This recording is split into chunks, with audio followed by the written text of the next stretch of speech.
حضرات محترم، مسجد کسے کہتے ہیں؟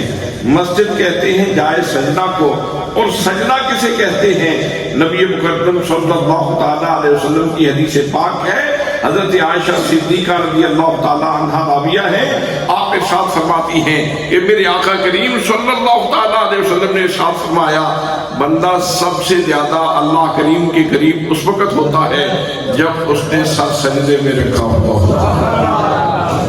جب اس نے سر سجدے میں رکھا ہوتا ہے اس وقت وہ اللہ کریم کے سب سے زیادہ قریب ہوتا ہے۔ اس کی وجہ بھی علماء کرام نے بیان فرمائی۔ اس کی وجہ کیا ہے؟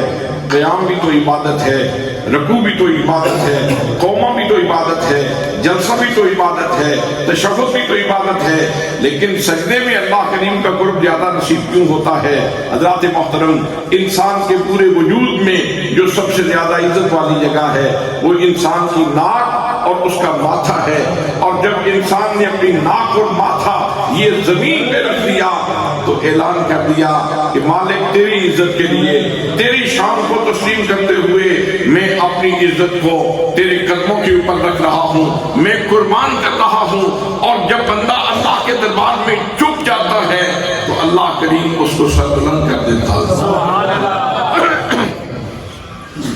اللہ کریم اپنے قرب کے راستے کھول دیتا ہے۔ حضرات محترم، اب پھر ترجمہ یہ بنا کہ میرے لیے ساری کی ساری زمین کو پاک بھی کر دیا گیا ہے اور مسجد بھی بنا دیا گیا ہے۔ اس کا مطلب یہ ہوا کہ وہ پہلے لوگ تھے جو ترسا کرتے تھے کہیں عبادت خانہ قریب ہوتا تو میں سجدہ کر لیتا، مجھے تسکین حاصل ہو جاتی، میں اپنے رب سے بات کر لیتا، میرے اوپر انعامات کی بارش ہوتی۔ جب حضور صلی اللہ تعالیٰ علیہ وسلم تشریف لائے تو ہر زمین کے پوری زمین کو ہی میرے آقا کریم صلی اللہ تعالیٰ علیہ وسلم نے پاک بھی کر دیا اور مسجد بھی بنا دیا۔ اب جہاں بھی چاہتے ہو اپنے رب سے بات کر لو۔